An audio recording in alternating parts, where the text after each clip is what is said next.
లక్షల కోట్ల రూపాయలు మాత్రమే అప్పు ఉందని అబద్ధాలు చెప్పి కప్పిపుచ్చి మనం గ్రామాలలో చూసినాం. అప్పులకు కూరుకుపోయిన పిల్లగానికి పిల్లనియాలంటే మాకు అప్పులు లేవయా, ఆర్భాటంగా మాకు పెద్ద పెద్ద కార్లు ఉన్నాయి, పెద్ద పెద్ద బంగళాలు ఉన్నాయి, అద్దాల మేడలు ఉన్నాయి. ఈ అద్దాల మేడలు చూసి మా పెద్ద కార్లను చూసి మాకు పిల్లని ఇవ్వండి అని చెప్పి ఊరి మీద కట్నాన్ని ఎక్కువ తెచ్చుకునేటోళ్ళు మనం గ్రామాలలో చూసినాం. అదే విధానాన్ని ఆనాటి ప్రభుత్వంలో పెద్దలు పెద్ద పెద్ద బంగళాలు కట్టిరు, అద్దాల మేడలు కట్టిండ్రు, రంగుల గోడలు చూపించారు.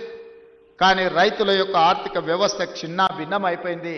విద్యార్థులకు ఫీజు రియంబర్స్మెంట్ ఇవ్వలేని పరిస్థితి, రైతులకు రుణమాఫీ చేయలేని పరిస్థితి, రైతులు పండించిన పంటను కొనుగోలు చేయలేని దివాలా పరిస్థితి తెలంగాణ రాష్ట్రంలో ఉండే.